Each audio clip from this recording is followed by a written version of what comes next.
And sound down. Hi everyone, let me check. Yeah, it should be working okay. Hi everyone, nice seeing you here. Happy New Year to everybody. Yeah, and hope that 2021 will be better for everyone. Much better than 2020 was. So, how's everybody doing? I just got tested on Thursday for the new normal disease and negative. At least something negative that I like. Wife also was tested negative, so yay, we can go outside for now. Leland, yeah, as I said, I have a dangling lamp here above me, and this one fell. Oh, the how it's called? Just a second.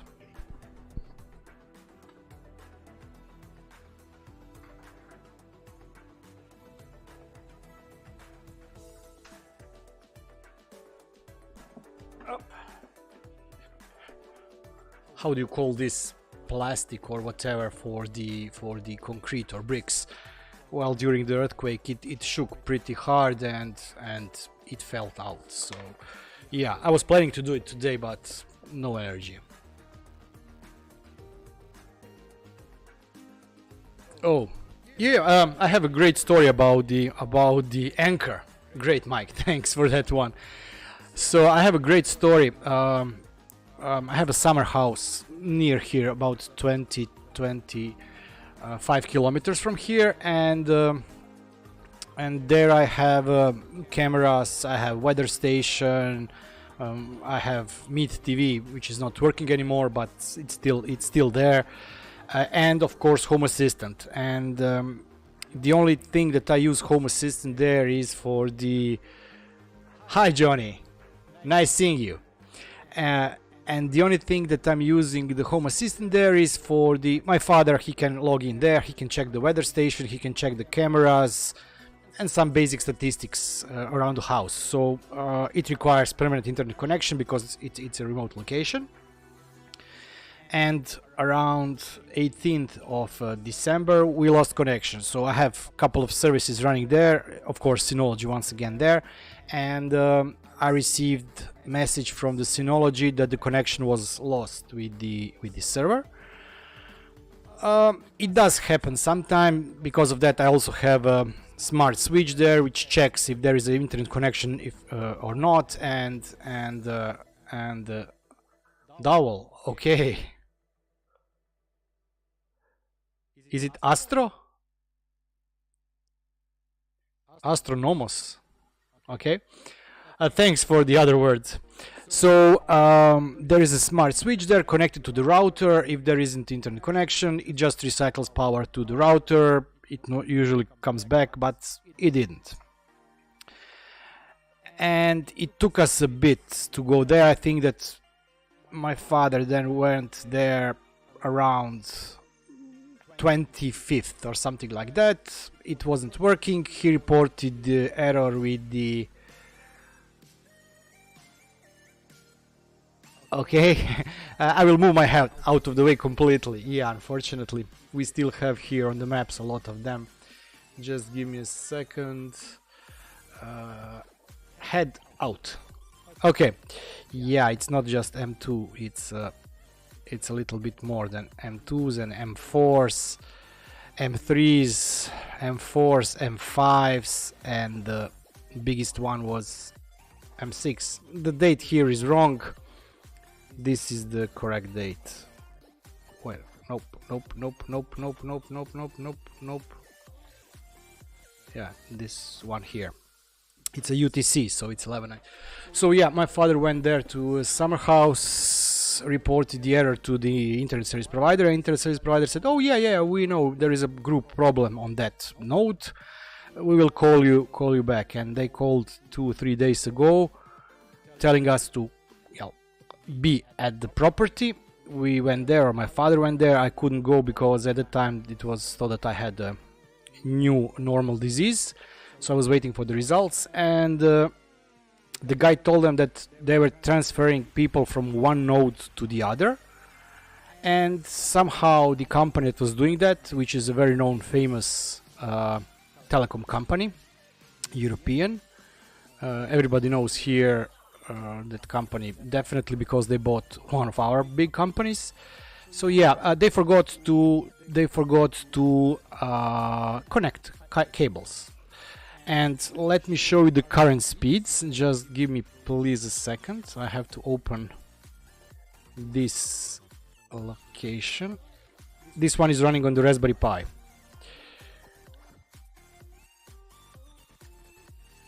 Just a second, let me switch the screen.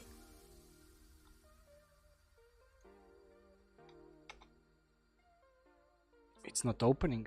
Is it done again? Nope, nothing. Ah, it is.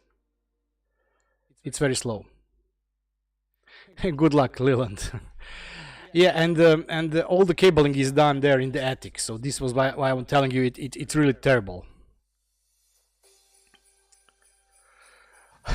Yeah, they have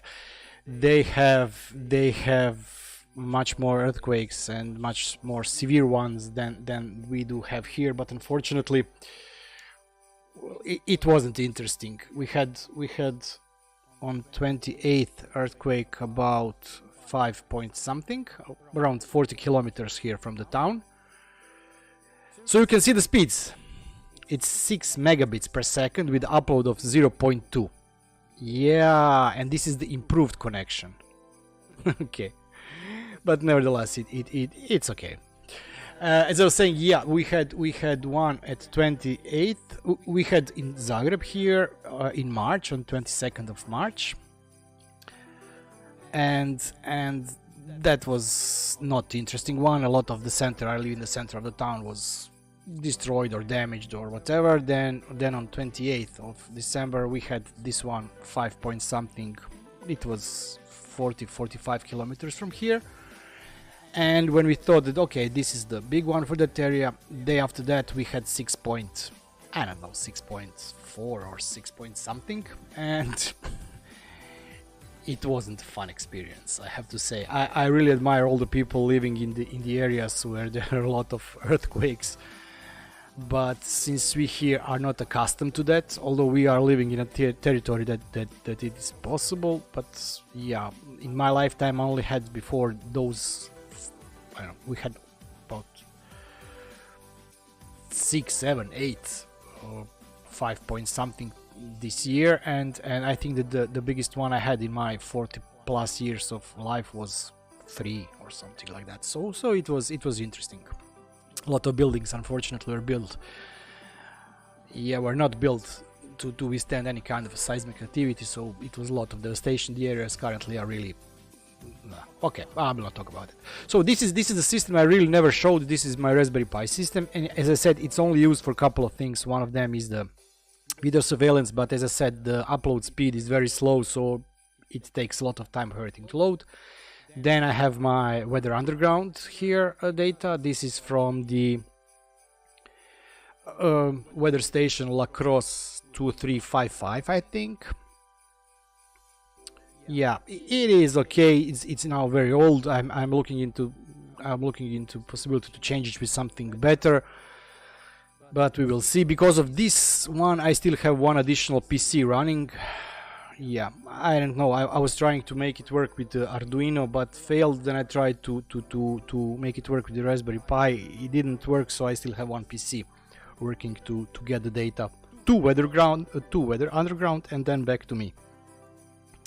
This is a very low-end Synology surveillance station I have there, my Raspberry Pi, and yeah, that's it. That's pretty much all there is there. I do have a Zigbee stick, of course. I have a ton of Zigbee sticks, but I'm not using it for anything. Yeah, so that's it. Let me switch back to my this one. Okay. Just a second, let's close it here. Let me find it here. Okay, so yeah, 6.4. Okay, it was fun. Not really. I just hope that we don't have any significant tremors here while the stream is going, because you will hear me scream like a girl, something like that. So yeah, 2021. Hopefully it will be more interesting than the 2020 was. Okay, couple of topics for today. I went off topic here. We'll briefly go through the 2021.1.1 already. I think that today was released .1 version or update. So we will be going through that. Yeah, Zuma's fun. I really like watch. When I have time, I really like to watch most of the guys from the Hermitcraft server. It's a Minecraft for those that do not know. He's really a fun guy. Yeah. So we'll go through the what's new, some things that I'll be doing probably in next few videos or in a couple of months and things like that. So let's jump to the release notes. I don't know if anybody has already installed or updated their system. The new version was released 3 days ago on Wednesday. Not much new stuff is going on. Okay, Wilhelm died. Yes, unfortunately, age of 27. If you missed the video conference, they have started to upload the videos to the YouTube channel, so you can go there and check if you didn't attend the conference. Noteworthy changes. Space gear removed, no area, device tables. I tried to find what this is but couldn't. Okay, this one is a great thing because now I can populate all my devices to the Google Assistant areas or rooms. Pause and resume. Bunch of new sensors for Meta Alarm. That's great. I like it, although I'm currently not using it. Zdravo, Rene. That's great, Johnny. I updated 2 of my systems to .0. I don't think that I updated anything to this .1 version. I checked the release notes. There isn't much going on there, so I'm still waiting to see if there is any new bug that will pop up. LCN integration, Homematic IP Cloud supports this and this. AccuWeather has wind information, Recollect Waste integration options. They display pickup types. Okay, Apple TV integration, new one. SQL sensor supports MS SQL. Great, if anybody is using Microsoft SQL. Nothing here. MQTT integration discovery feature, device trackers. Yes, I've seen this one. I don't know where I would be using it. Highly, yeah, for now it's okay. We do still have tremors. We had a couple of larger ones, but more or less everything the last few days was smaller, so yeah. I know. I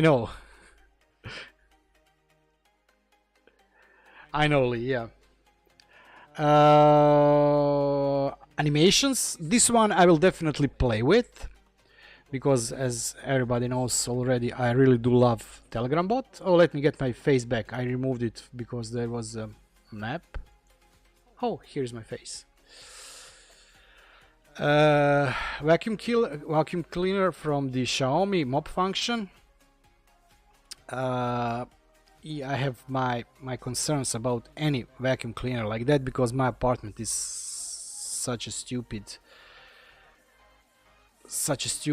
configuration that I am still raging either to buy it, because if I buy it I would then have to transport it to the 3 platforms or floors or semi-floors or whatever.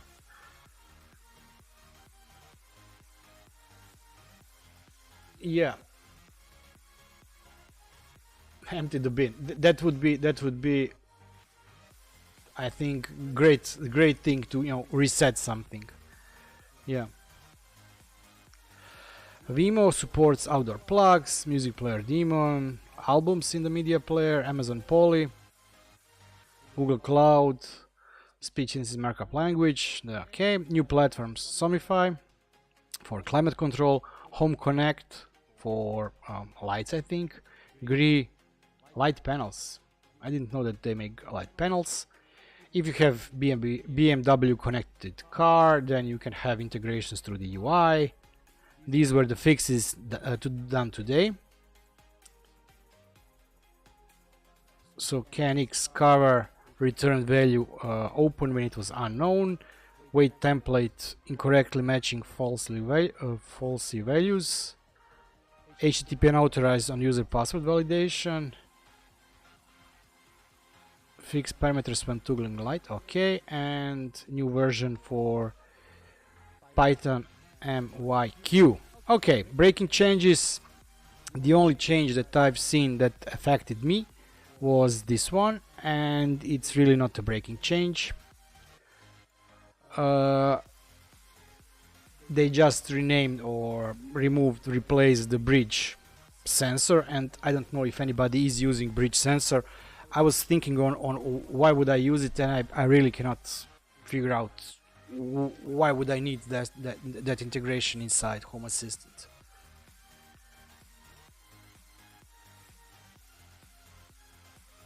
Let's check here.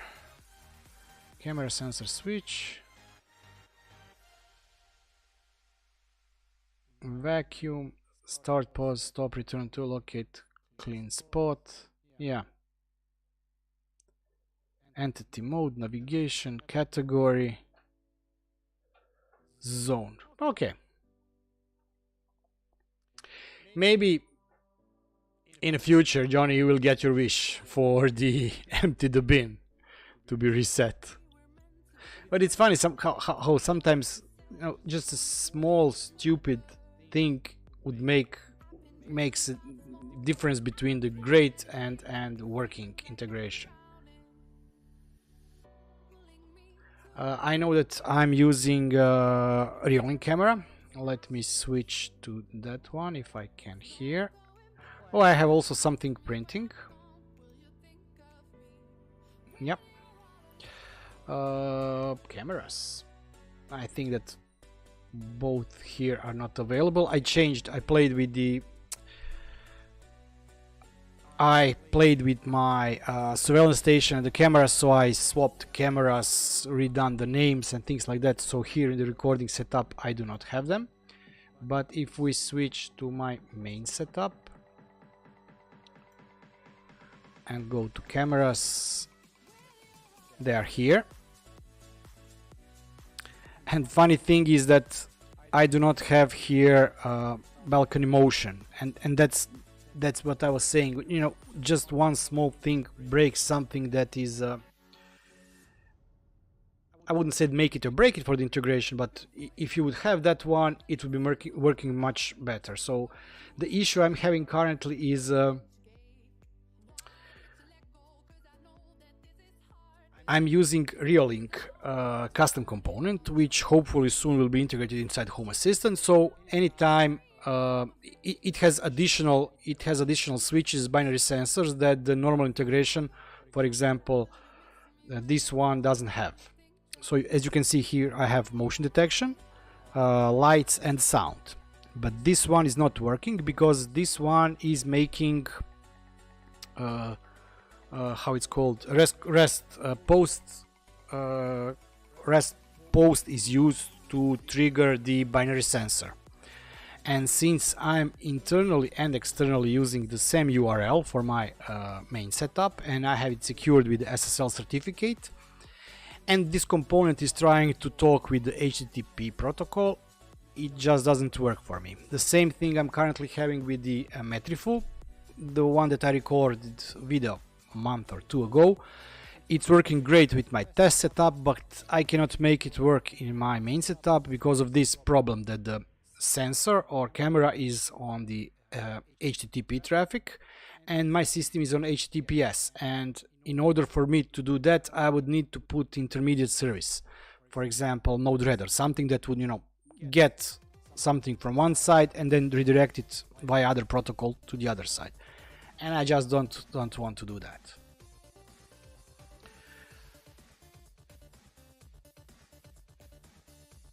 Johnny, oh, somebody's coming here.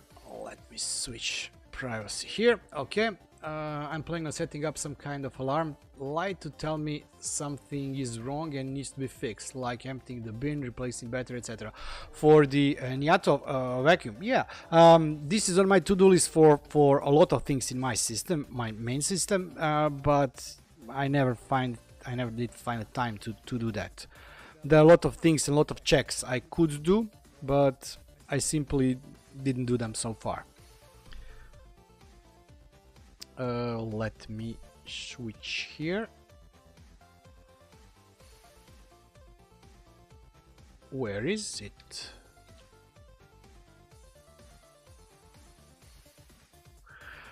Yeah, I had for batteries, for sensors, remotes and things like that, I did have automation, and it was working until a long time ago, until I don't know, 6-9 months, maybe even a year. And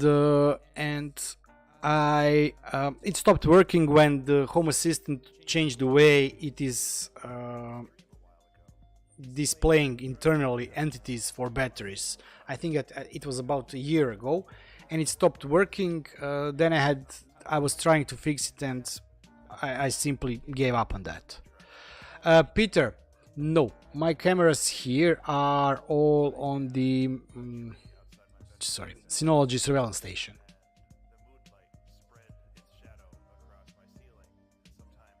So yeah, for the plants. Oh, you did. You managed to get it working. Great. I'm currently considering to use this for the weather station. I think the weather station is using 433 megahertz. That I can use a stick to intercept the data from the weather station, so I can finally remove that PC I have in my summer house.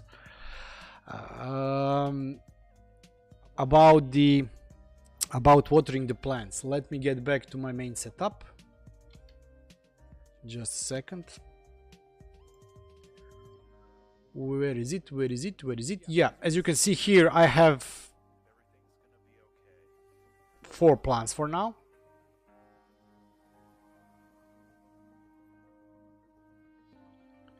I will. Is it Astro?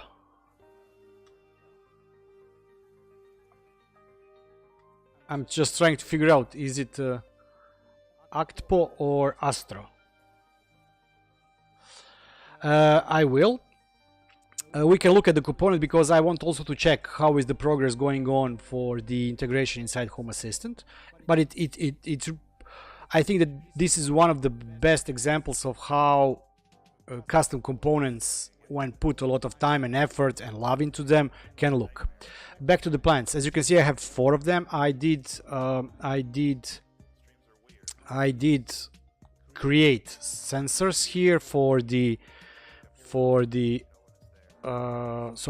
plant sensors. Yeah, just give me a second, something to check. I don't want to open my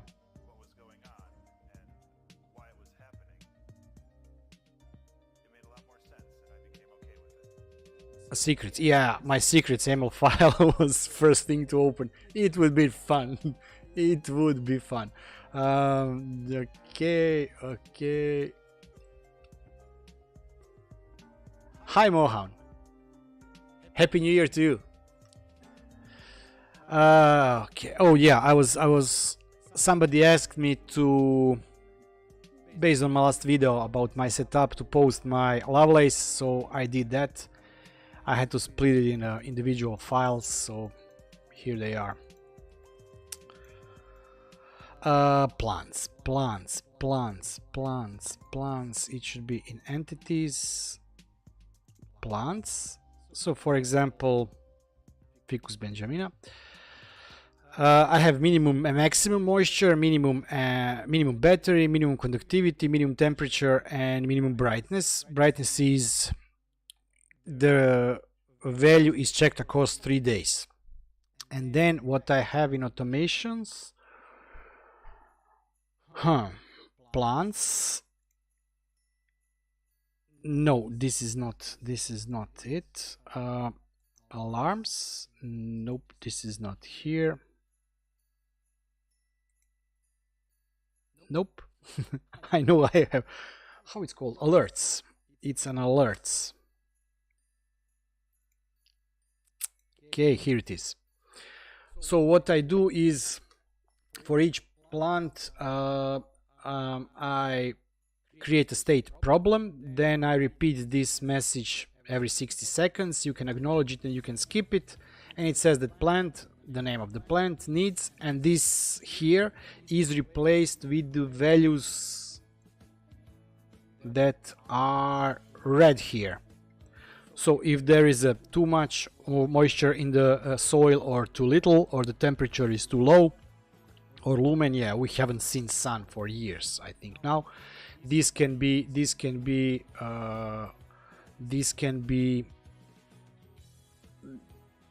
then used for those alarms or notifications.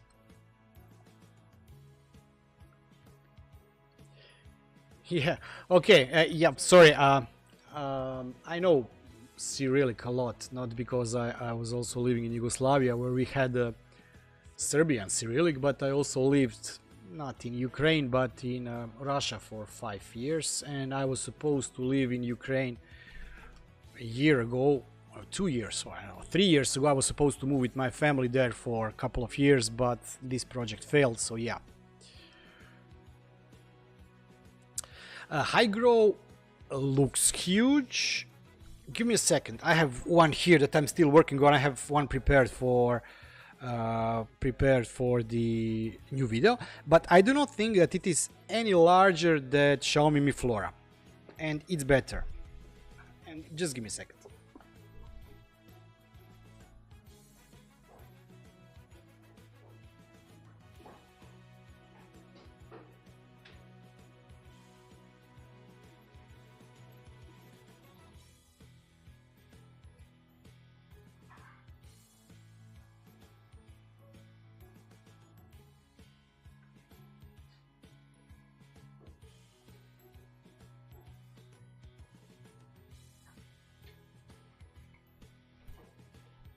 Whoa. I don't fit in the chair anymore. So, just for comparison,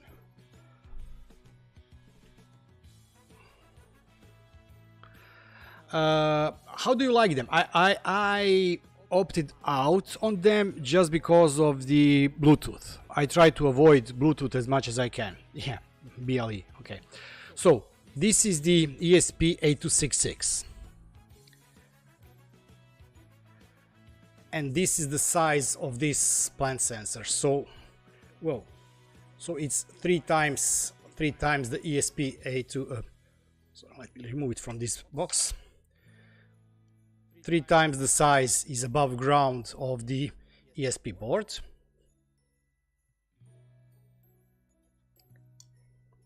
And this part here goes into the ground. Yep. So 1, 2, 3. And this part goes into ground. And I also printed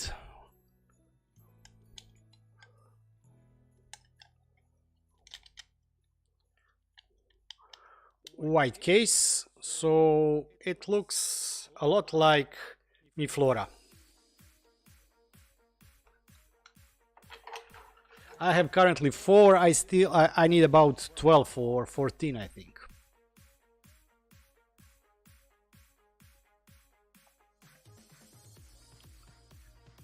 So Peter, as you see, some are using the Xiaomi Mi Flora. The price of the Xiaomi Mi Flora is a little bit more expensive than this one. It's LilyGo high growth sensor. High growth sensor doesn't come with the firmware, but there is a video, old video I made a couple of months ago, I think half a year ago, that shows you how to flash the firmware that Pesser made. Pesser is maybe even here today. No, if he usually has a dinner at this time, so I don't think that he will be joining us. But I will also be releasing a new video since Pesser released the version 4 that allows MQTT auto discovery and things like that. It can work with Home Assistant. It doesn't need Home Assistant to work. So yeah. For the Mi Flora, I know that there are a couple of ways you can integrate them. I was looking to buy them. You can either integrate them through the ESP Home. I think that ESP Home has Xiaomi BLE support or whatever. Yeah, that's it. Let's check. I think that we can go to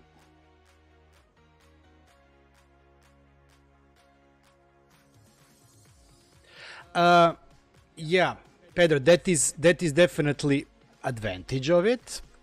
But what Pesor did now is he implemented command to allow you to permanently store the values.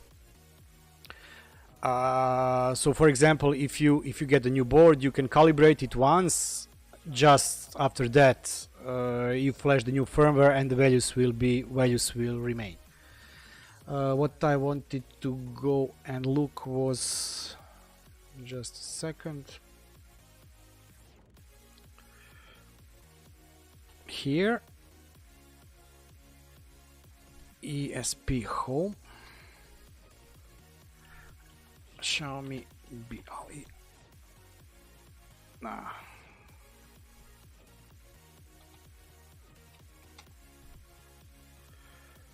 Okay, yeah,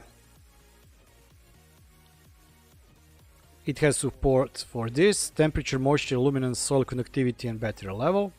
Soil conductivity is humidity of the soil. No, it's it should be for the fertilizer, I think. No, temperature and moisture should be room temperature, moisture. Luminance is luminance, and soil is for the humidity of the soil, I think. I know that I've seen this. Also, this one is supported from Xiaomi. Yeah.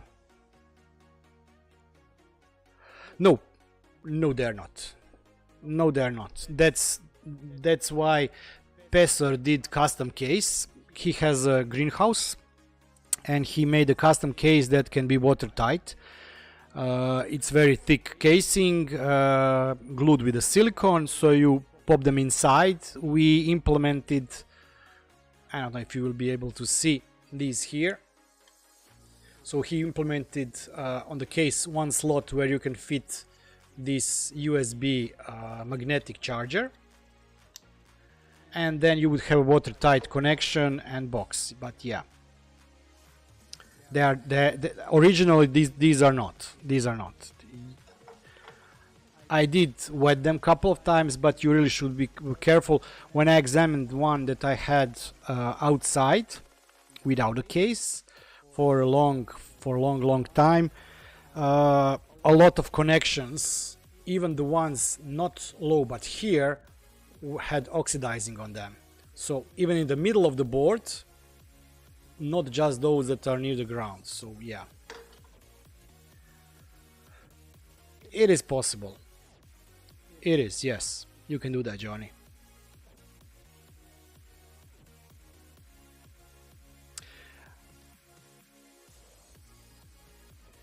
Livar, that's you. Hi, yeah. Thanks for that. This is the only thing that I wish it didn't exist on the board, because it's not very useful. Let me jump.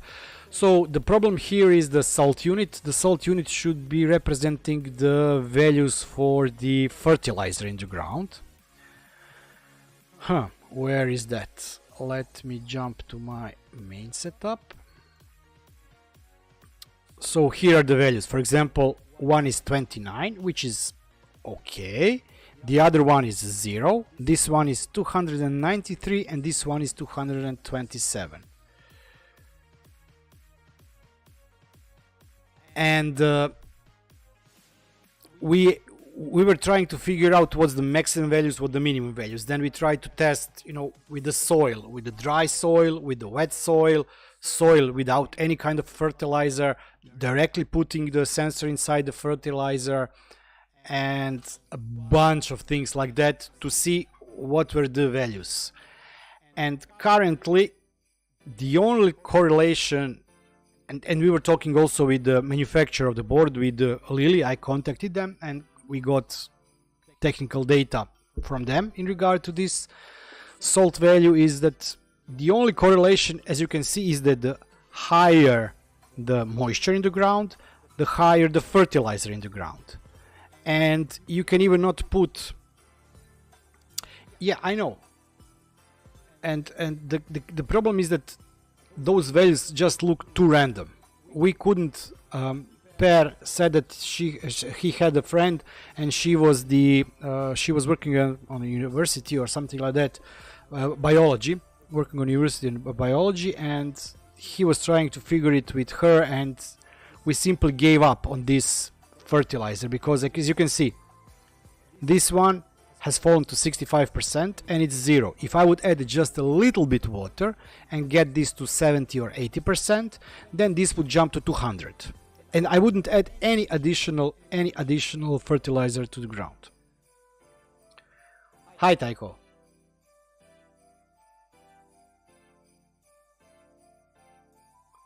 So yeah, but it's working great, as you can see.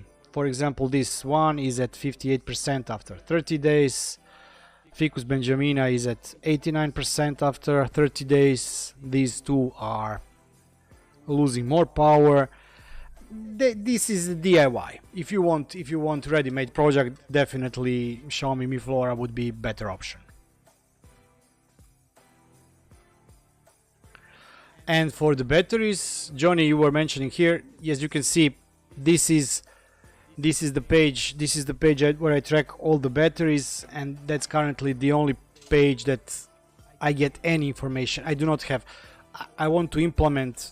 For depending on the type of device. For example, for phones, no, you're not.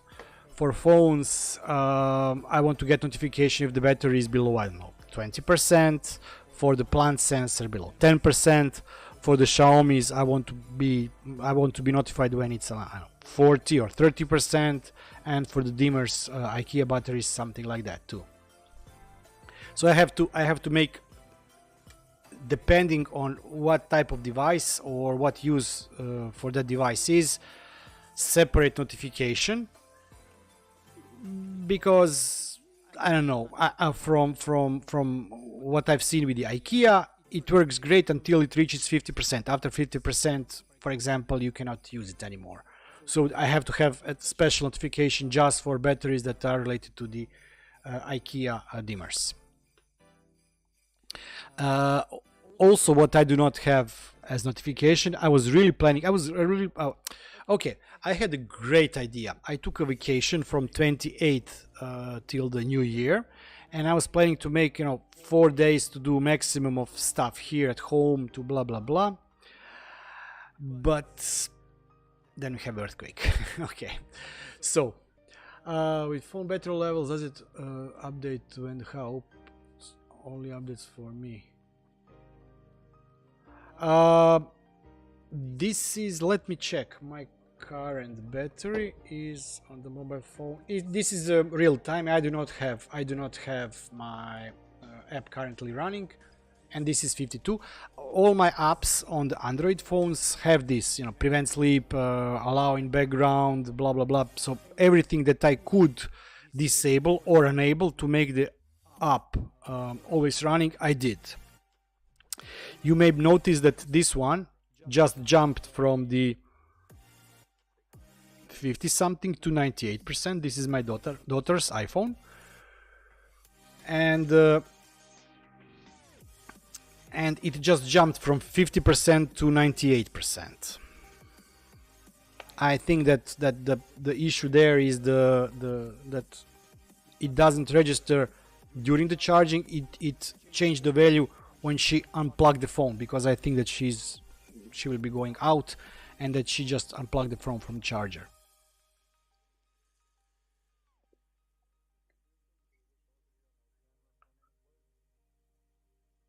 Sorry, Johnny, I put an LKPR sensor. Can I take the person at the other end? 10 meters. That's great. I didn't play with them because I think that they are bulky. They are just a bit too big for me, for what I wanted to use them. And I have this Xiaomi one. Where is it? Living room sensor. This one here, and it's really small one. But what range it has? It's about. Just give me a second. About. I do not have line of sight from it for more than 5 meters. so it covers basically everything it needs to cover.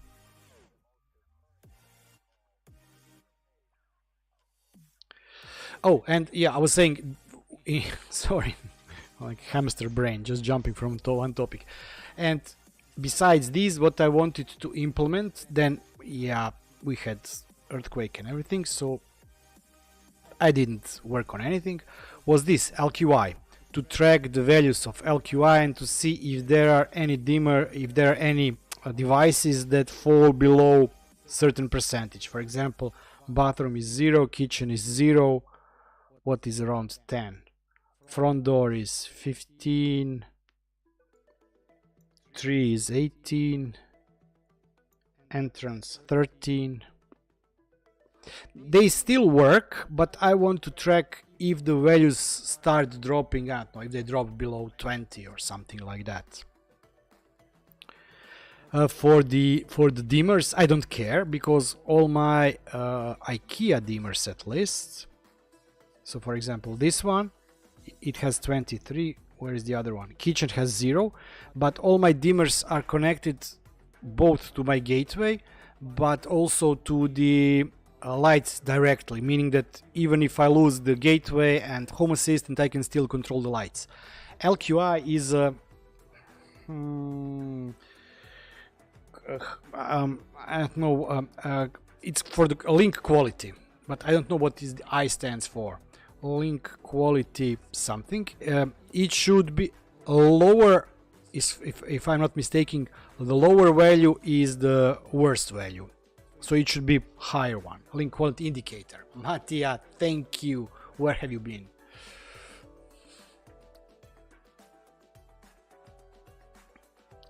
So yeah, this is something that I wanted to do, but unfortunately, I just didn't have enough time to do it. And once again, I'm back to work. It looks like I never stopped and didn't even go to a vacation. So yeah, there are a lot of things that I want to implement. I just simply cannot get time. For outside motion sensor, make a custom LoRa system with them as a sensor. It should work. There is a, how it's called.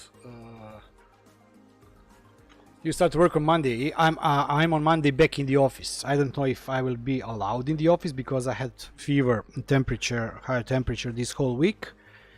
But I should be next week back in the office.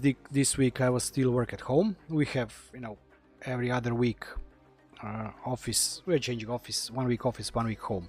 Let me just try and find how it's called. Twitter. I know it's called Twitter. How it's called? This open source object detection. Oh, I'm getting senile. Nice. I'm working, I don't know from where anymore. It's so funny, I work in sales, so I don't see my customers anymore, and they tell us not to go to customers. Customers do not want to see us. But then again, I in the week before the Christmas, I was with at least 20 people, either in their homes or in their offices, because yeah. How it's called? I will never find it now.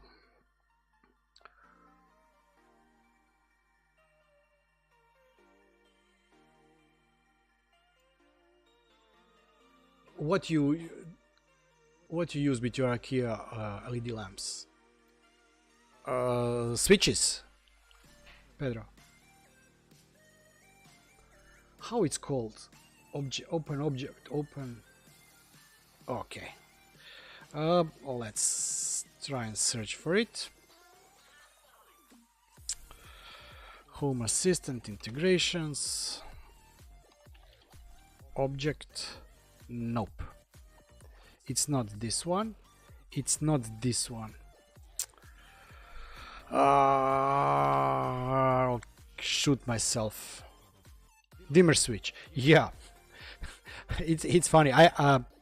my kids in their rooms, they have Xiaomi round buttons, and they were great. They are Zigbee compatible, you know, 1 2 3 clicks or long press or whatever, and for what they needed, it works great. But those IKEA ones, if you connect them directly to lights, they just work. You press it. Before I press it, it even turns lights on and off. Let me see if I can find it here at the end.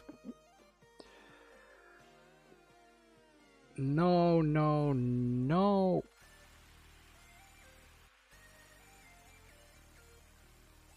Oh, how it's called? It was on my list here.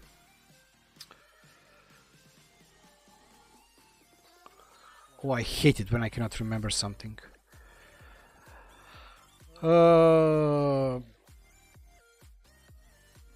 I'm one of my next projects or projects for 2021 is this, to integrate LoRa to Home Assistant for some kind of paging, something like that.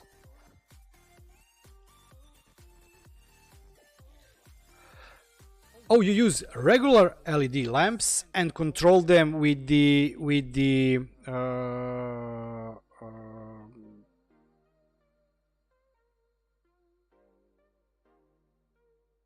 no, TensorFlow. TensorFlow is from Google. It's great. Yeah, okay.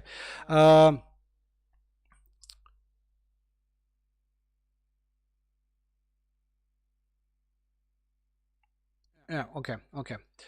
Anybody got those little lights? I don't know if anybody tried them. I've seen a couple of. I was really hyped when they announced it, and I was planning to go out and buy them. And it's really good that I didn't buy them, because one or two days after they were released here in Croatia, I've seen a couple of posts about, you know, little lights 1 month later, LED strips stopped working and things like that.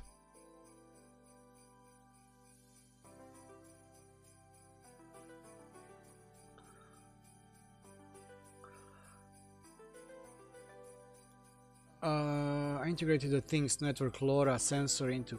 What sensor did you? Okay, so LoRa is for long range, but what sensor uses LoRa, and how did you integrate it inside the Home Assistant? You should have some kind of how it's called. It's not a router, it's a repeater, or a controller, or how it's called. It's based on LoRa, based on LPW, low power wide area network. Brian, some little Zigbee devices.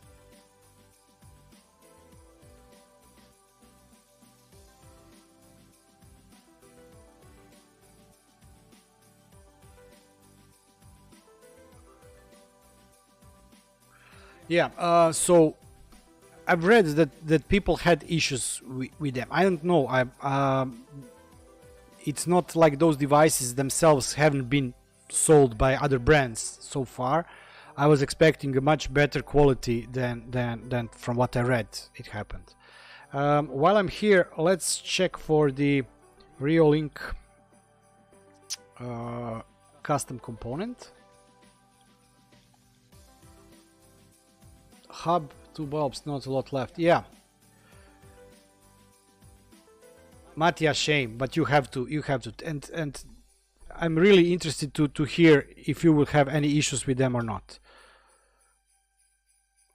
Okay, this should be it. So I promised to post this link some time ago.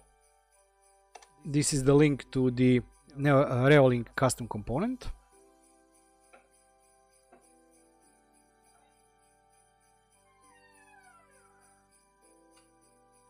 In your Home Assistant, go to configure. So it's now available. It's been merged. By the looks of it, it looks like it's been merged.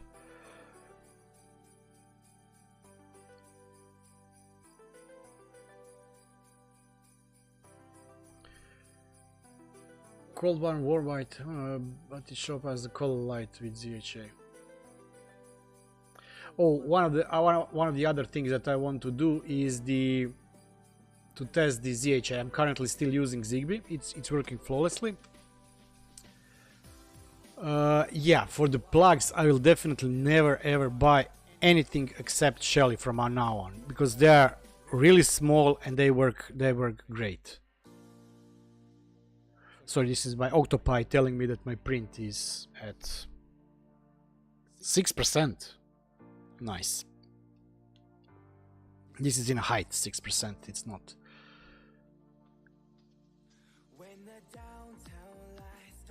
They also have plugs, but they're bulky. I think there is update for the cold white, warm white issue to fix the problem.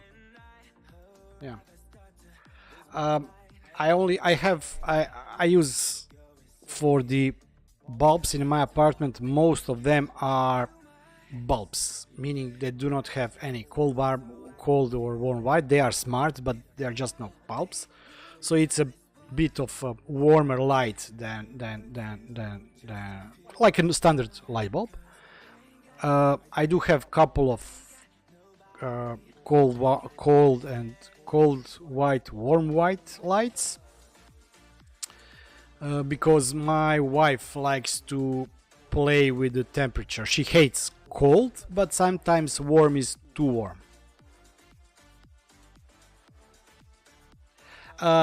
I have Peter. I have both of them. I have integrated them with the surveillance station and also integrated with the Home Assistant. I still use surveillance station to record video.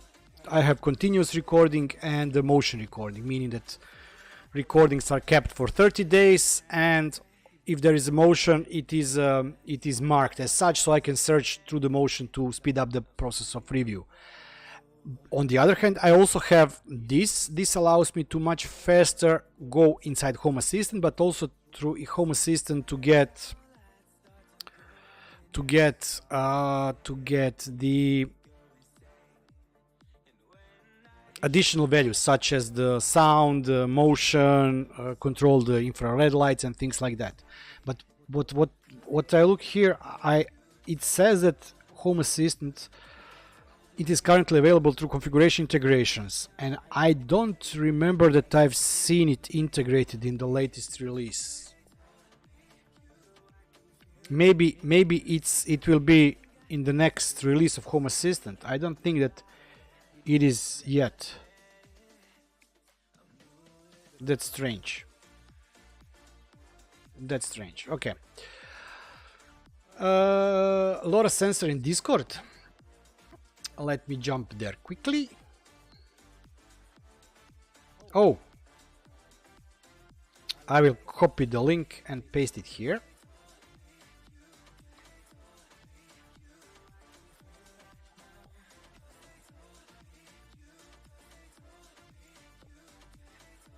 Let's open it up.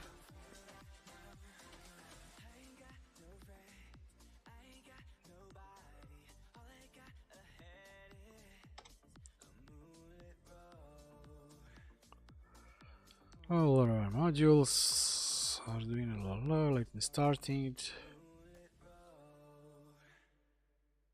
Temperature sensor, digital accelerometer. Oh, Mattia, I don't know if you are still here. I was thinking about you today. After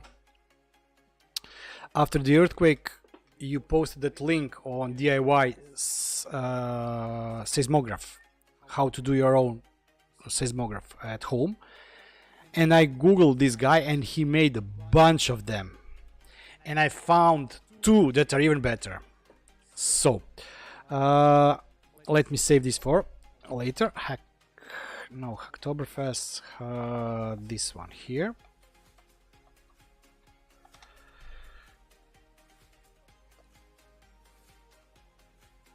Let's see how fast my internet link is. Oh, I hate. My internet was working always great. Then I had a problem with the router. I changed router. It should be working great. Then I moved my domain. So I had DNS servers at one company and domain at the other. So I moved my domain to the same company that I have DNS servers, and yesterday, this morning, everything broke, so it was really fun. Say, no, it's not this one. How it's called? Huckster. This one, yeah. Wrong site. Seismometer. So you posted a link to this one, extremely sensitive chip, homemade. This one, but this version also has logging. Then I found this one, and I have everything to make it except these Arduinos, but that's no issue, that I will probably order. This one is using this motion how it's called, gyro board. Leland finished with the wiring. So this one is using this MPU 6050, which has 3-axis gyro inside, and it's very precise. So I have been listening to you, and I will definitely be working. I will try to make this one work. The only problem here I see is that values will not be able to post. I will not be able to post values directly to Home Assistant. I would have to send it here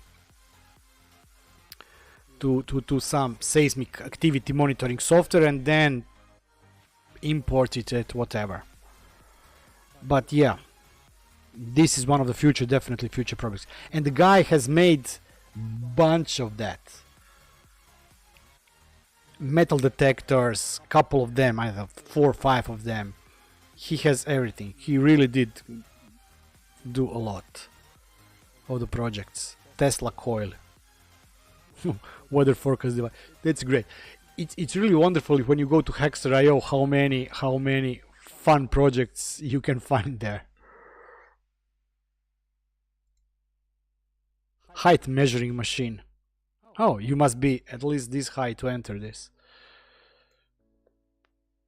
A lot of stuff it would be possible to integrate it with the Home Assistant. Unfortunately, this one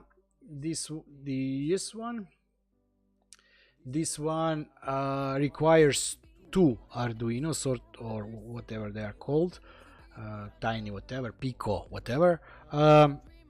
One is reading the data, and the other one is interpreting data and converting it to the digital and transmitting. Yeah, I'm not that fluent in hardware or software or anything in my life, so I wouldn't be able to shrink it down to just 1 unit.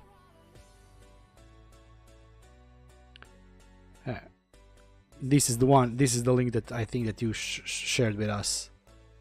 Homemade seismometer. And it's great. It's really fun. One of the other things that I want to do is finally integrate my Xiaomi, how it's called, composite scale to the Home Assistant, but still there isn't an easy way to do it. It would require me to have additional Raspberry Pi just for that, and I hate the idea. If it would be Arduino, no problem. I just ordered them, 5 more that they'll be coming in a week or 2. That's no issue, but I simply do not want to tie up computer as powerful as Raspberry Pi just to be a Bluetooth gateway or something like that. I'm still waiting. I know that they are working for the ESP components. It's been in the works for 1 year now, so yeah.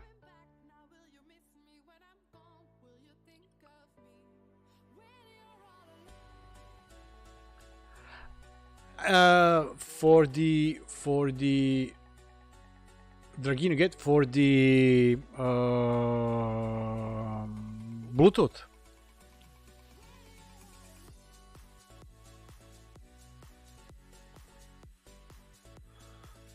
This one I have to do.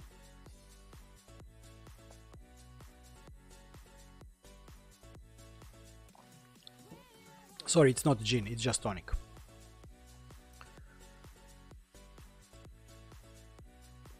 Yeah, so the plans, not a lot of the plans.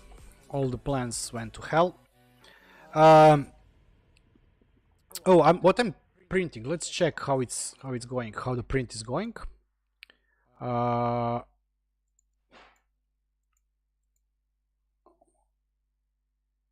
Where is the... Okay, it's on layer 2 millimeters. Well, not high. So I'm printing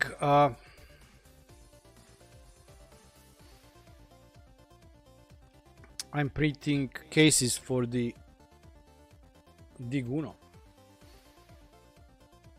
Yep. Maybe in an hour I will find a way how to post so you can see. So this is my I think latest and best version. I started with either this one. It has a lot of artifacts here, and this one, it has artifacts here and also here. I had a problem with the printer. If you are on my Discord, you know that I had issues with it. I managed to fix it. Then I converted it to the direct drive. So I was still here tuning the first layer and retractions and things like that, but this is printing on a good quality, meaning 0.2. And I'm printing now 3 cases to put my Diguno boards inside those cases.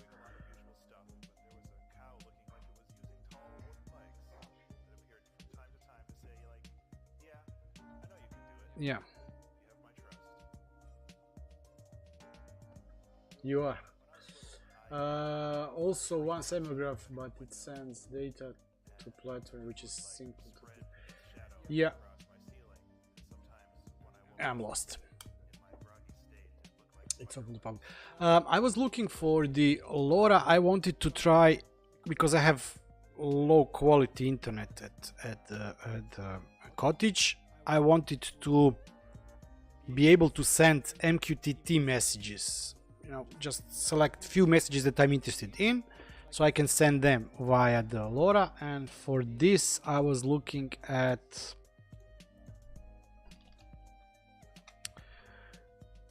this one here.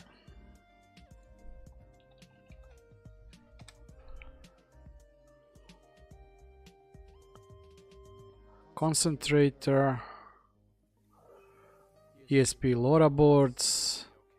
These, I was looking for something from these here. They have a lot of products that are LoRa compatible, so yeah, I was looking for. I think I have a couple of them in my shopping cart. I didn't buy anything because I was looking at what I want to and how to implement. I know that frequency I've selected. This is the European, let's call it like that, European free frequency.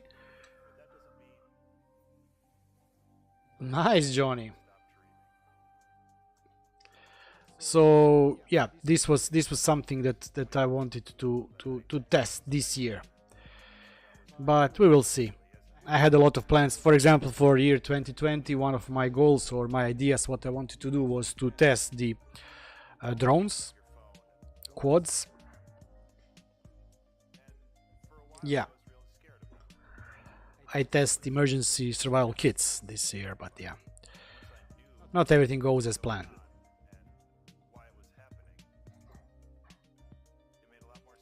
They have really fun stuff. For example, a lot of stuff for kids, for DIY, for testing. The René, thank you. Wow, René, thank you.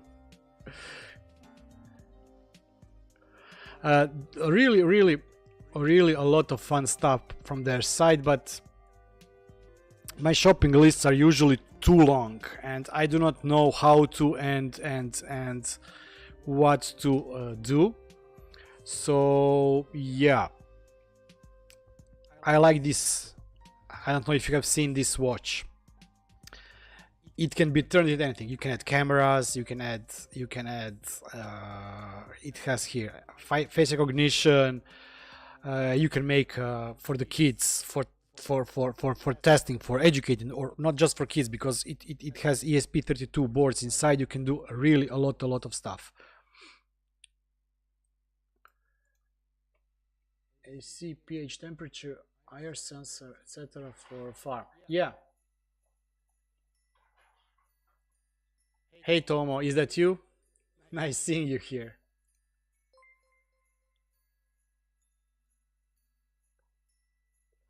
So I really would like to play a little bit more with the electronics. Yeah, we talked about it. We talked about it a little bit earlier, if I'm not mistaken, live art. As I said, Per has been working on it. He has a greenhouse. He's now currently working on the automatic irrigation. Or if I'm not mistaken, this part of the project has been currently put on hold. He's currently working on a couple of, I don't know about you, but I always have at least 10 projects in parallel. For example, I still haven't touched DIY BMS, and I'm really planning to do that. But then I made a twist on the project and I ordered some LED boards, solar panels, not large ones. These are just for pure testing. Yeah, a lot of plans change, unfortunately, Johnny. I know, yeah. A new normal, unfortunately, changed a lot of our ideas. I know, for example, my friend, colleague, Samo Zabava also had a lot of plans that changed last year. A lot of us did. So I ordered four, two types, two in quantity of small solar panels, and then also two types of small charging modules. And this is, I will call it, if it works, it will be introduction to DIY BMS project. And unfortunately, by the time I start recording DIY BMS, he will probably release version 5, and I have just finished with the version 4 to build the boards and everything. So the idea is to see if you have a project such as LoRa sensor somewhere, or if you, for example, have those plant sensors, or if you did make a Luftdaten sensor for air quality and want to keep it outside. The biggest problem for all those projects is power. So based on some testing from Pesser, I reordered a new USB voltmeter to be able to more precisely measure how many milliamps each specific project is draining. Then those charging modules and the solar panels, they're small, they are 5 by 10 centimeters or 8 by 10 centimeters. So I want to see if you can round up the whole project, make it like those projects that are, just you drop it by parachute and it works. And this would be great for the LoRa project. Of course, it all depends on how much power you can pull from those batteries. So I have also a case for the single 18650 battery, for the double 18650 battery, and I really want to test what projects that I made or others made can run, indefinitely on their own. Meaning that you do not have to control them, you do not have to power them, you just place them somewhere, hook them up. If it's LoRa, it's even better, because LoRa would give you much more autonomy in terms of distance. And then you can, for example, if you live in a small town, you can build 20 Luftdaten sensors, add a panel, put it in a watertight box, and that's it. And you will cover the whole town. If you have, I don't know, these Geiger-Miller counters that is still ticking in my living room, and we just had a talk about it during the launch today. So if you have Geiger-Miller counters, you put them 5 somewhere outside in a watertight box, connect them to LoRa, which gives them 20 or 15 or 10 kilometers range, and that's it. Add a solar panel, and that's it. So this is really something that I want to play in the next year. And there are different needs for people living inside apartment and different people for people living inside the house. Unfortunately, yeah. Oh yeah, I don't get that much of mails from the companies. I did receive one mail from one company. I still didn't respond to them. They are providers for the free MQTT servers, meaning that you can use their MQTT servers for the whatever you need. So instead of having your own in-house MQTT server, you can have it externally, which is also great if you would use some kind of device that is remote. You can use that server for the MQTT. But this whole channel and everything I've been doing here is more towards the autonomous, keep my data private. I will share what I want with whom I want. I will give, I don't know, humidity and temperature, air quality data to open source sites or whatever. But I want this to be in my network. So I'm still not sure. I think that I will decline the offer for testing them. They have also hardware. They have also LoRa devices, which this is why it made me blink. But I think that I will simply deny, because I do not want to. I cannot. If I have my concerns about something, I really cannot be. I don't know how to say it. I don't want to somebody to see me as trying to rip them off in terms of what I'm saying. So I would still recommend you to go with your internal MQTT server than any cloud service. I don't say that cloud services are bad. I sell them, and we are all selling them, unfortunately, to our company a lot and a bunch, and they were great. But for private use, I would definitely go with the MQTT server inside your network than the cloud one. When I talk with my colleagues, and Sam Zabova is one of my colleagues, he's sitting desk behind me. When we talk about that, I always tell him, okay, this looks great, but check if it requires internet connection or not. If you can find a device that does what you want without the internet connection, then buying one with internet connection is okay, but remember that you need to cut it or limit it or whatever. Sorry, ranting.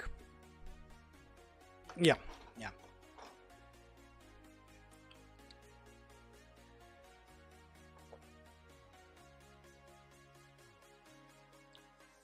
Yes, I know. But didn't we also exchange a couple of emails 6 months ago, or 8 months ago, 9 months ago? Oh, I must really apologize.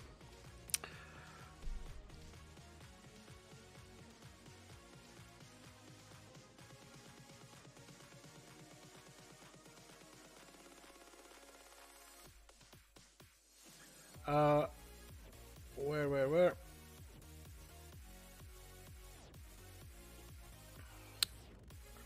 Just a second.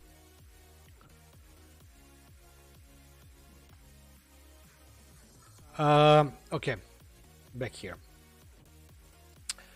So what I wanted to say is lost my thread, sorry. I apologize. In the periods of last 2-3 weeks, maybe 4 weeks, I had, at one point I had 120 unanswered mails, and I really tried to answer all the mails.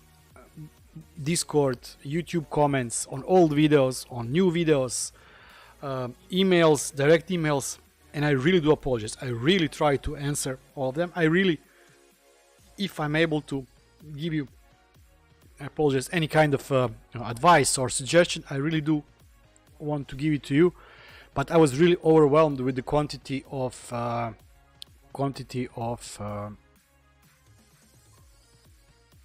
all the stuff that was, you know, pouring in through all the channels. So I had a really long backlog. I know that I was finishing today answering some emails from 5 days ago, and yeah. Didn't we talk, Jean-Baptiste? Just a second. Let me switch this here. Okay. Nope. Sorry.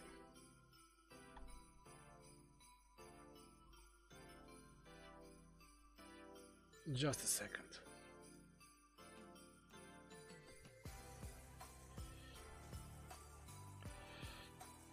Yeah, we did talk.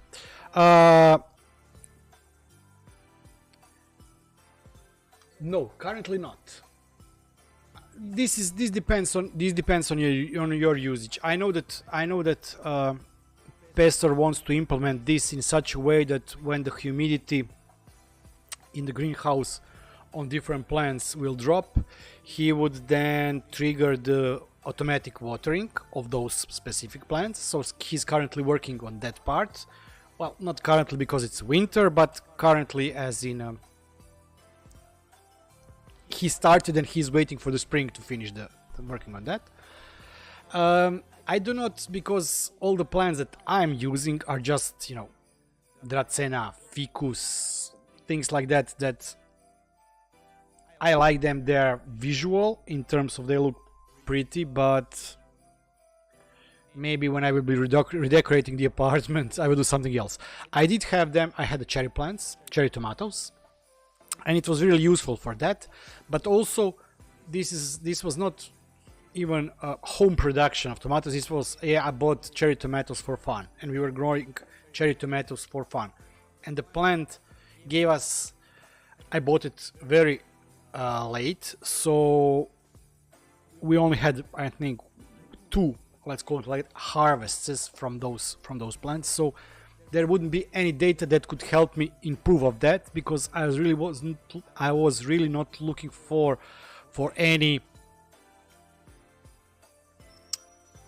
you know, any production of the vegetables or things like that.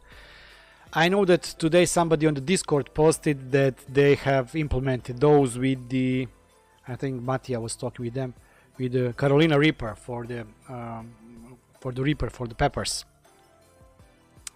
So yeah, those people that grow those things, for them it would be useful to monitor the impacts of the soil or temperature or illuminance. For me, even if the illuminance is low, I wouldn't do anything about it.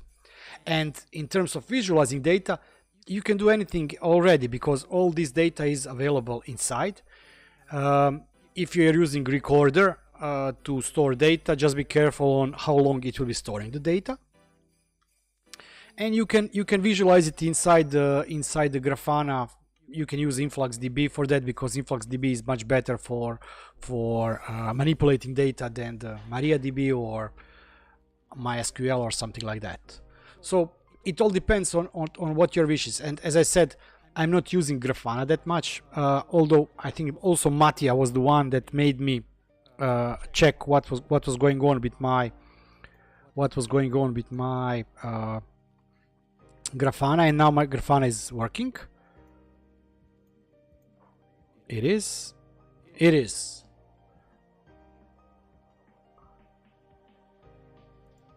Yeah, my Grafana is working, but I do not have really anything. After he asked me about my Grafana, I did go inside and I did update couple of graphs I have here. Oh, I always forget how to work with it. You can see this is the only thing that I currently am. Yeah, I still didn't even implement the Shelly here, and I have Shelly for more than a year. I did add plants. Yeah, okay. So this is the cherry tomatoes. But as you can see, I'm tracking here what? This is soil, temperature, and humidity. Mean for what? For humidity? I don't know. Yeah. So it really depends on what you want to do with it. I myself will not be doing probably anything. I want to implement more sensors so that I get notified, because I forget to water the plants, so I get notified when I have to to water them. For each plant that I add the sensor, I do spend some time searching around the internet what are the optimal humidity levels. But then again, what I've also noticed is that those sensors are in one way sensitive and in another way not sensitive enough, meaning that if I press down soil around the sensor firmly to ensure there is a contact, I can get prolonged wrong reading, meaning that humidity in the soil would decline much slower than in the rest of the soil around the sensor. So if I would just, move it to a new position inside the pot, I would get completely different reading, which I think would be much more precise than the reading I got from the place where the soil was really, firmly around the sensor itself. So yeah.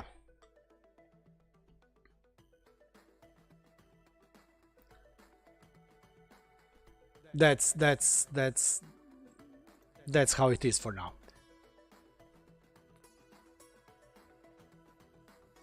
Wow. Hour and 30. I thought that we wouldn't make it to 1 hour. But when I start talking, I never stop to talk. So I mentioned that I would be doing this video. I apologize. I probably, to be honest, I was a bit stressed about all that happened in the last couple of weeks, and kids had issues with the sleeping, and it wasn't fun. So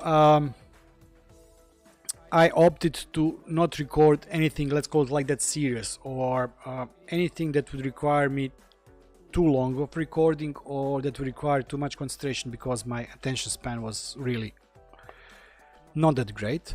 I was planning to release the video for the mail day tomorrow. I have everything prepared, but I will not be releasing. This recording of the stream will be going out tomorrow, and I will push the mail day video for the next week.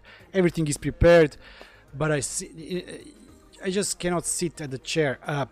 The problem, I was sitting at this chair when the earthquake struck, so I have a problem with this chair and this light and this microphone and everything. I was really, the last video I released was this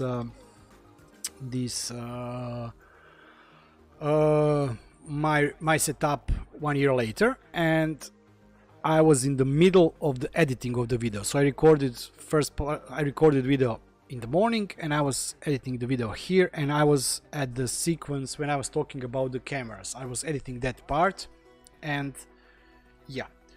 So it took me a couple of days really to, I wouldn't say that I'm frightened of sitting here or anything, but I was just not feeling very comfortable, and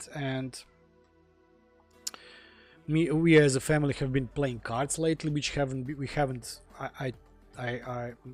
teach them to play Remi. I don't know how it's called in English, or if there is a name for that, with the 2 decks, 52 cards and blah blah. So we are playing cards, we are talking a bit more. I bought an online server for my kids for the Minecraft. I decided to remove my Minecraft from the Synology. I still have it here, I think. We can go check it. Just a second, please.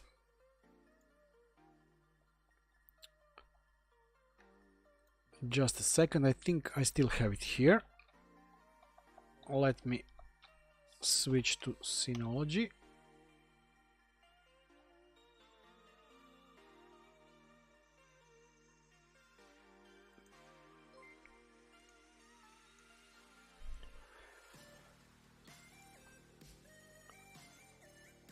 Okay, Docker.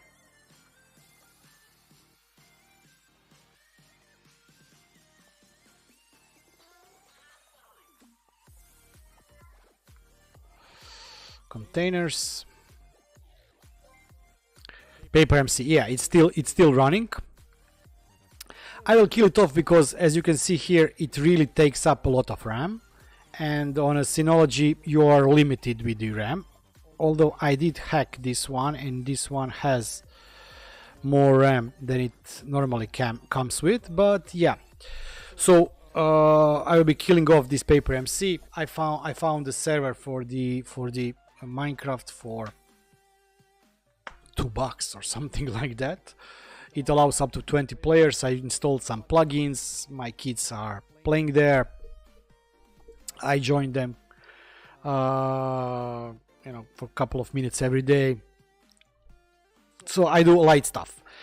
So the next video for the next Wednesday, sorry, it will be released on Monday or Tuesday for the channel members, and I really do thank all the channel members. You really are a great bunch, and I really do thank you for your support. So the video for the next Wednesday, I still do not know what I'll be recording. I have a list.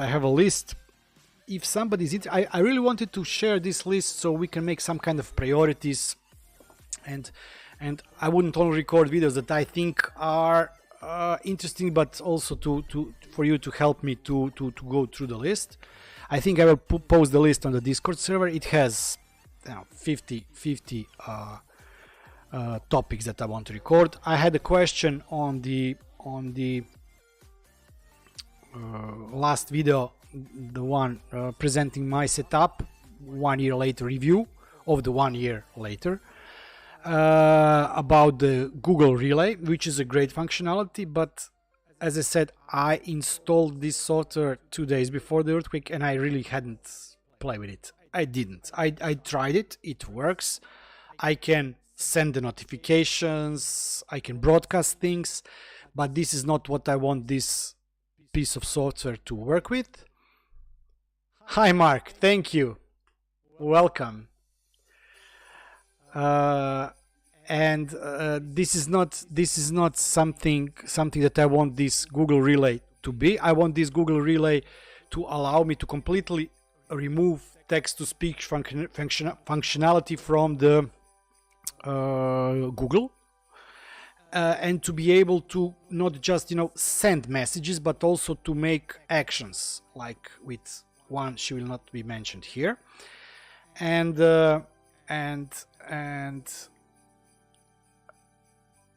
this is why I installed Google Relay. You know, if you've seen my video, my wife was nagging me that she plays her, I don't know, YouTube streams or whatever, or in the Google Nest display, and there comes a notification the air quality is decreasing, and she has to go back to the YouTube and press play once again. So by using Google Relay, I will fix that one. By the way, Mark, did you have chance to play? You know it, what?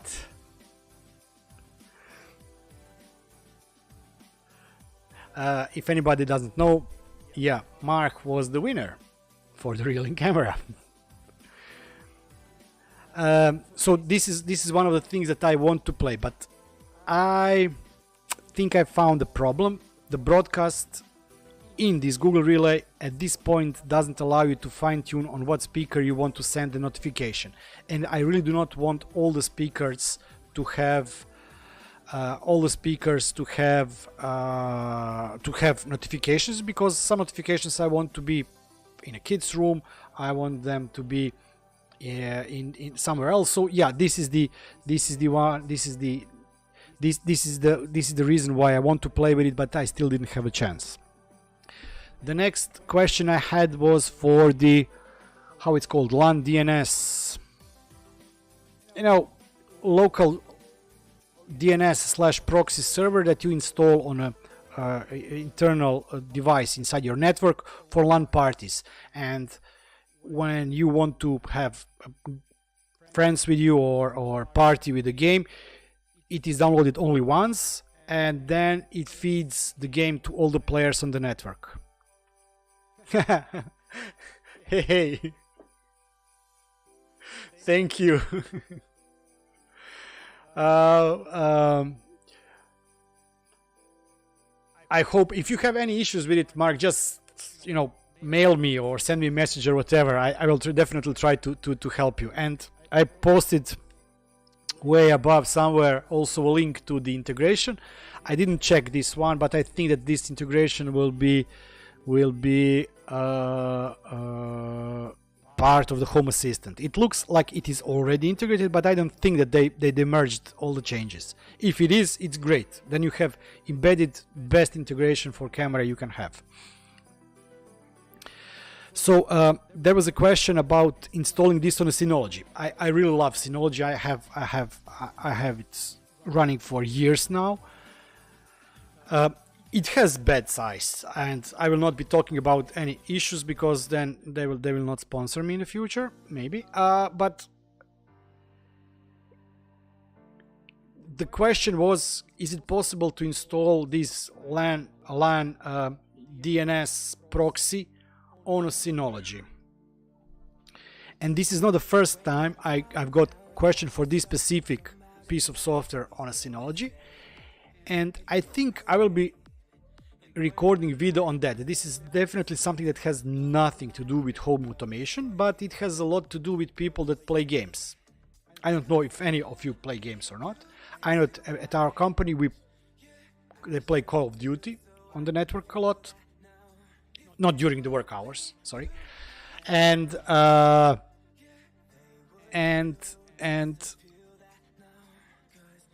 is an issue. You sometimes try to push something that is you can do a lot of things. I'm a believer that says that anything can be done. So anything, I think that anything that you dream of, there is a way to do it. Lander Mars, sure. Drill to the core, sure. There are technical obstacles currently, but they can be overcome. So what would be the issue of installing such a piece of software on a Synology? So Synology has a web server. It runs on port 80 and 443. It has DSM ports. It has internal DNS server that you can turn on and off. It has firewall inside. It has a lot of functionality inside that would be colliding with the functionality of this software. Yes, it can be installed, and I will show you how to install it, but I would never ever use it like that. I would rather buy a Raspberry Pi or Intel NUC, which is a better option because, yeah, I would rather go with Intel NUC and implement this software on that than bother once again with Mac VLANs, which is a hack on Docker. I made two videos, Pi-hole and Edgard, and I myself am still using Edgard. I'm not using Pi-hole. I'm kicking this microphone.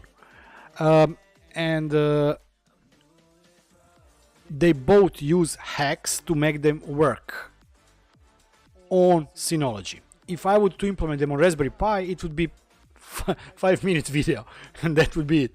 But making it work on a Docker, in a Docker on Synology required hacking, and this hacking is not supported by Synology, by Docker, and if anything goes wrong,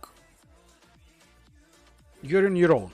So the question is it worth to do some things? Wow, this was really long intro. Is it worth to do something, or is it better to say, listen, just don't do it?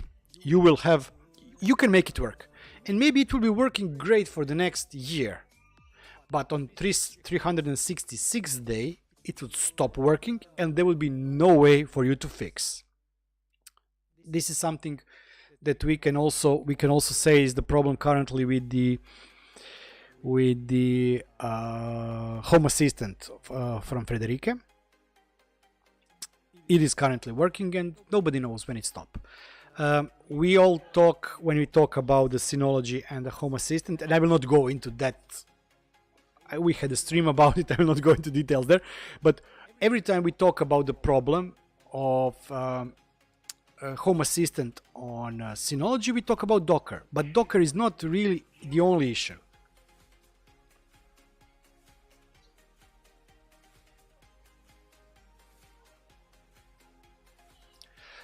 Brian, I am running 214 is older, weaker device. I run it on 415, which is one generation newer than yours, but it's a plus version which had better processor and more RAM. Let's call it like that. I did hack and I installed unsupported RAM. It's working with unsupported RAM for the last 5 years. But you're right. I have my supervisor running, but all the videos, all the testing I've done, I've installed it a bunch of times on various testing systems so far. It can work for me, but then comes another person that has, for example, ERP installed on Synology, and there is a package for the ERP, for the open source ERP. You can just click on the package, install it, and you have your enterprise resource planning machine or ERP installed on Synology. And it doesn't work. Your Home Assistant doesn't work. It just becomes question of when you want to stop hacking something and go for the supported things, such as the Home Assistant Blue. I will not be talking about Home Assistant Blue because I myself haven't tried it. If somebody would send it to me, I would try it. If would I want to buy it? No. I think that it is too expensive and it's a waste of resources for only that.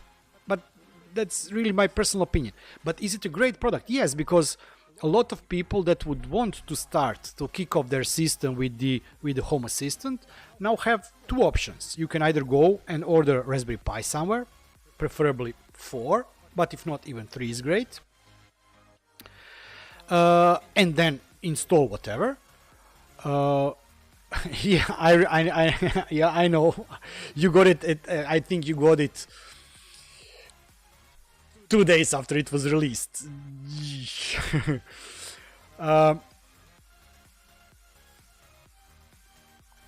And what I was saying is that you had option for Raspberry Pi, and you now have Home Assistant Blue. When you buy, you have system that I think is it coming pre-installed. I think that it's even pre-installed. If it's not, you just download the image, click next, and it's installed. And it's completely supported by the authors or the developers.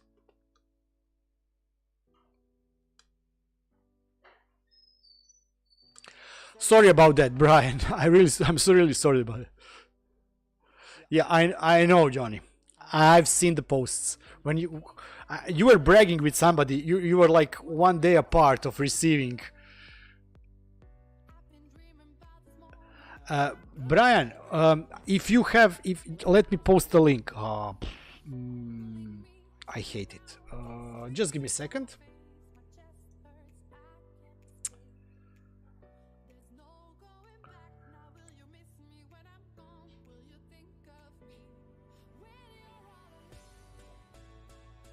Just give me a second.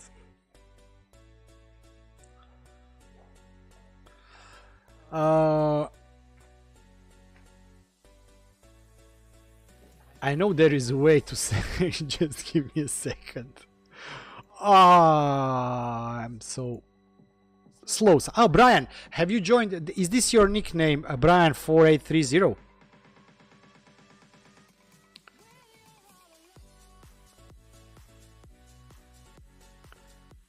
If this is your nickname on the Discord and you join the Discord, then great. We are here. We can help you really. If you have any kind of a question, you have, we really will help you. It can be, as Lee says, down the rabbit hole, but on the other hand, it can also be fun. if you have any kind of a question, just drop. There is a Home Assistant channel, there is a random channel. In any of them you post a message, some of us will definitely try to help you.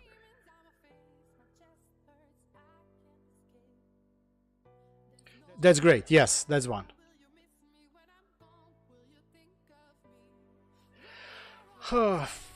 Yeah, Bismarck, that's my general idea on why I installed Synology and why I went that route. Okay, I will not be going into history because sometimes I can talk for hours and I don't have that much time left in my schedule. I always had machines running. Then at one point I said I do not want to have any single machine running at my apartment. I have a laptop. I currently have, on this floor we have 3 PCs. On the lower floor I have 2 PCs. Mario, welcome, colleague. Thank you very much. If anybody, yeah, thank you very much, Mario. So what I was saying is to ask you whether you have used the remote. No, I haven't. No, I really haven't. I was planning to test it, but I never did. Problem with my remote location is that it is too link is terrible, really terrible. So that's why I'm not able to use that one. There are a couple of ways on how people are connecting remote sites, and I know that a lot of people said that this remote home assistant is great one. So what I was saying before that, at one point I said I really do not want to maintain my PCs as a system administrator anymore. I want to have a system such as Synology that is closed black box that works. You have to press only one button to update. If you want to install something, you press one button. There is no any configuration needed. That even with the minimum technical knowledge, you can have everything you need to have. Photo station, you can have your private cloud, music station, you can install Plex for media or MB, which I'm using now, Plex no more. So there are a lot of stuff that you can really do in 2 steps without any kind of a technical knowledge. Why? Because I was running my servers, Linux servers, for 10 plus years, and I was really sick. I love Linux and it worked perfectly, but whenever I wanted to do something new, as Brian said, I was jumping down the rabbit hole. For example, I want to mount a network drive. Then I had to learn on how Linux operating systems works, how you mount drives, what are permissions, how you change blah blah blah blah blah blah. It was simply, you have to learn. I love learning every day, and I really learn every day in my life, and I hope to be learning until the day of my life something new every single day of my life. But then you learn stuff that you learn just for purpose of doing 2 lines of code. You forget it. A year and a half later you have to update something, then you spend a month to remember what you did something a year or 2 years or 5 years ago. So this is why I wanted to go with the this is why I wanted to implement Synology, and this is the why when I said if I'm going to implement something, I'm going to implement on Synology because it's already running. The best bet for Home Assistant, and it's really working better than I think anything else, is to run Home Assistant core, meaning without supervisor, in Docker, and it works great. I'm afraid that the DSM-7 will only bring more issues than we currently have with the DSM-6. I don't know if one of you was using DSM-5 or DSM-4. With each jump, Synology did a lot of great stuff, but they changed a lot under the hood, and each time they were restricting security permissions or things that an end user can do, and DSM-7 has already done that. So yeah, it will be, I think, more challenging. And also, I was hamster brain. And also what I was saying, that Docker is not the only issue preventing Synology being a supported system. There are two additional components. One is network management, the other one is system management. And Linux version that Synology is using doesn't have those components, and you cannot install them so easy. Sorry, my rambling.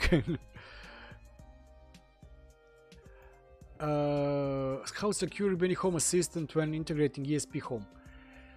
It depends. Those two things are completely independent. Meaning, if you are using Home Assistant Core or if you are using Home Assistant Supervise, ESP Home is implemented as a add-on or as a separate container. So everything that happens inside that container. Home Assistant itself is only talking with ESP devices, and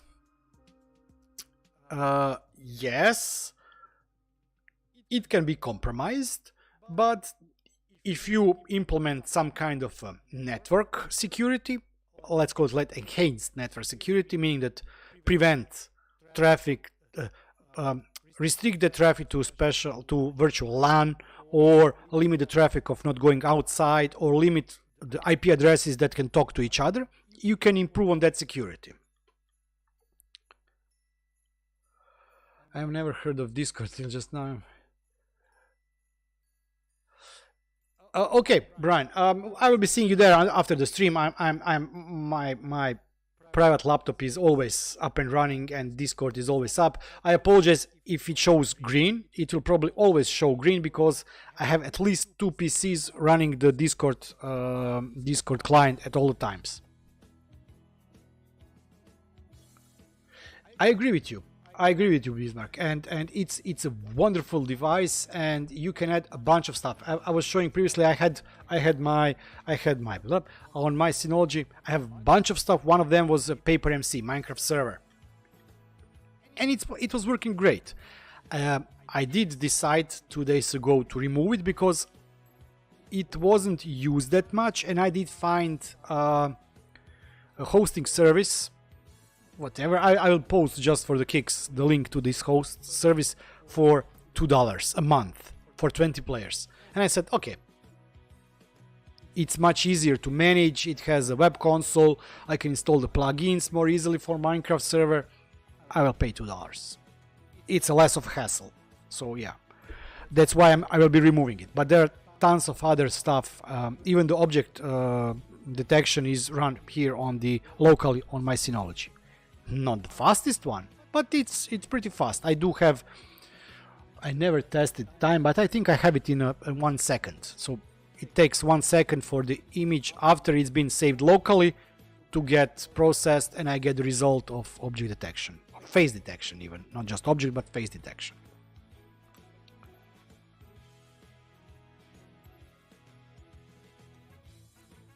Bismarck, I am afraid. Don't get me wrong. This is good thing. No, yeah. Okay, sorry. Yeah, this is a good thing. Why? Because it means that Synology is working and improving the system. The problem is that we are not using the system the way they would want us to use it. We are abusing the system. So, and if you look from the perspective of Synology, if we work in a Docker, that's great. When we start installing Pythons, and in the community forums for Home Assistant, there will be a couple of people saying on how you can install a custom version of Python, how you can install a custom version of Docker. That's when Synology starts being afraid. Why? Because you mess up the system that was really nicely designed and works tightly together. For example, your update of Docker can break PhotoStation or break firewall or whatever. So yeah, you are right, Mark. When I started using Synology, 6 years ago, I used Plex because Video Station was really awful, really awful, and I used Plex. And then I think with version 6 I installed once again Video Station, and I started testing it, and it was getting much better. At this point, all that I need, all that I want from media server Video Station has built in, and it had better support for the transcoding than Plex did on Synology. For Plex, I think you even had to have subscription to have hardware transcoding or something like that. Why? I already have hardware transcoding with the Video Station itself. So they did evolve. The Surveillance Station is a great piece of hardware, software, sorry. Cloud Station. I use Cloud Station. Now I use Disk Station. Previously I used Cloud Station. For example, when my father also has Synology, so we have them tied together in some kind of strange network. Whatever he wants to send to me, previously he was sending to me via, I don't know, Dropbox or email, things like that. Then we changed. He had one folder, I had one folder. Every file in that folder would be synced between two Synology devices. I want new photos. They're there. You just drop them there. They're transferred back to my disk station. Sorry, to my disk station. It's really nice closed system, and that's why when I say that some things are really not worth changing internally inside Synology, because you risk much greater thing. You now have a support for your Synology. If you would do anything to implement Docker version 20 on your Synology or 19, you do not have any kind of support. When they connect to your surveillance station, if you open a ticket, so no, sorry, this is not. Revert back to the original settings, and then we will talk. Yeah, some people are. I wouldn't use the term afraid to do that. But some people are willing to accept that risk. And yeah, we will have to be wrapping up. Let's check what's going on with my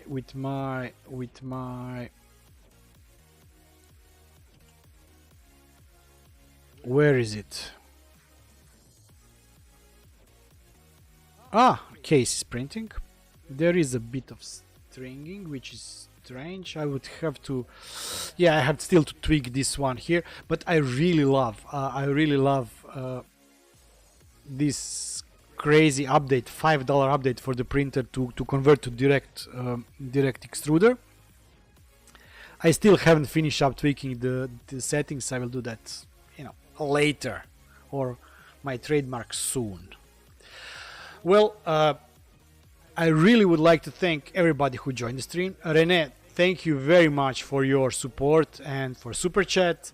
Mark, Jones, and Mario, I really thank you very much for becoming channel members. I'm so I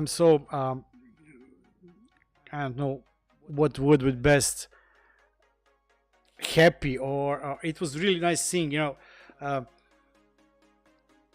in 1 week, I think, or something like that, there were 7 new members, and it was really nice to see, because it really means that people do appreciate what you do, and I really do try. As always, I hopefully make this stream available tomorrow. It will take a bit of time for the video to process.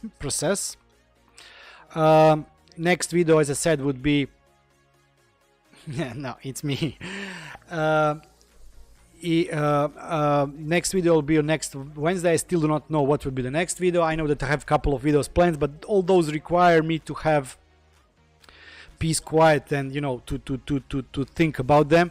And probably I'll be doing that after kids start going back to school, and it should happen in 2 weeks if we do not get any kind of further lockdown. You can always find me on the Discord server. You can always leave comment in the comments of the video. And thank you all for being here, and hope you have a great Saturday and great 2021. Thank you. Bye bye, everybody. What button is back in 5? Nope, stream ends.